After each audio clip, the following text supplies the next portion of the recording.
जो लोग Indian national Lokdal party को कहीं बहुत कम आंकते थे, आज उन लोगों के फोन आने शुरू हो गए।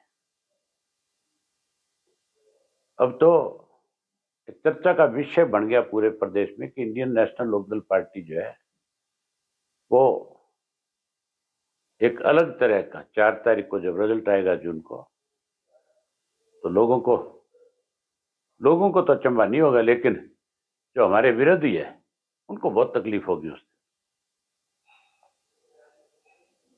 मैं हमारे कार्यकर्ताओं की मेहनत के बलबूते पे एक बात खुल के कह सकता हूं कि सरसा लोकसभा सीट जो हम लाखों वोटों से जीतेंगे, हर हालत में जीतेंगे। ये सारे इकट्ठे भी हो जाए ना, जैसे मुझे इलाहाबाद में हराने के लिए इकट्ठे हुए थे और मुझे लोगों ने जिताया था, उसी तरीके से आज उत्साह है सब में कि हम हर हालत के अंदर सरसा को जीतेंगे।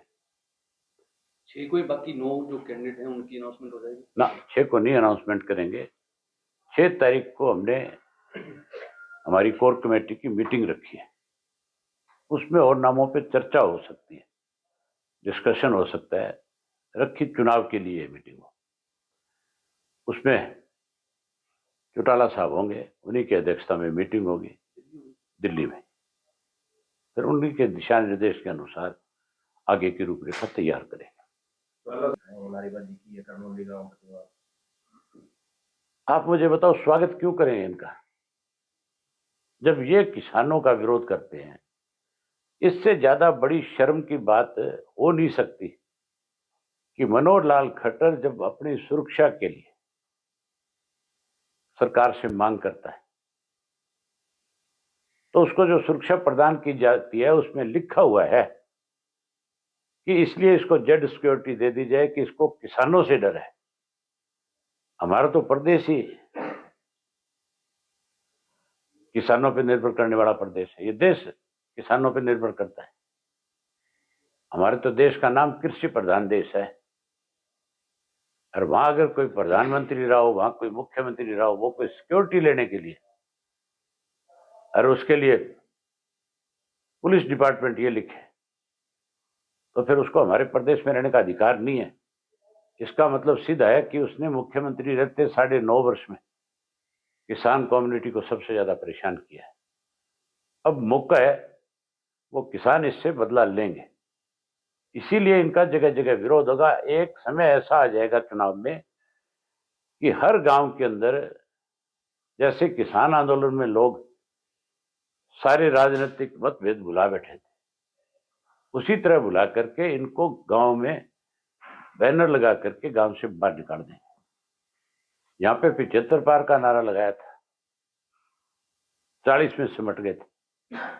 कुछ स्वार्थी थे, भूख ज्यादा थी, सत्ता में जाना चाहते थे, उनकी वजह से सरकार बन गई। तो 400 पार की बात करते हैं, जो हरियाणा की 10 की 10 जीतने की बात करते हैं। सरसा तो तुमने अपनी आंख से देख ही लिया, 400 पार नहीं, ये 200 पार भी नहीं कर पाएंगे। ये जो ईडी है, ये ईडी ही ले बैठ जाएगी। आप किसी को दबा करके, डरा करके, धमका करके वोट नहीं ले सकते। दिल जीत करके तो ले सकते हो, किसी के लिए अच्छा करके ले सकते हो, लेकिन भय से नहीं। पिछले लोकसभा के चुनाव में जिन लोगों को इन्होंने टिकटें दी थी, उसमें मैक्सिमम कांग्रेस से आए हुए लोग थे। अब की बार हरियाणा में 10 में से 6 कांग्रेसी हैं, तो फिर ये ना तो कांग्रेस मुक्त करना चाहते हैं, ना भाजपा मुक्त करना चाहते हैं। ये मिलकर के इस देश को लूटना चाहते हैं दोनों पार्टियां। ये जो नेशनल पार्टियां हैं, ये रीजनल पार्टियों को उभरने नहीं देना चाहती, उनको खत्म करना चाहती है। एक्चुअल में प्रदेश का फायदा जो होता है वो रीजनल पार्टी से होता है। रीजनल पार्टी के लोग जो है वो प्रदेश के हितों के बारे में सोचते हैं।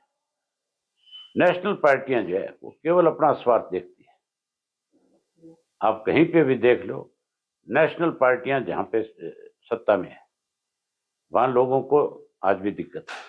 जहां रीजनल पार्टियां सत्ता में है वहां लोगों को ज्यादा सुविधाएं मिली।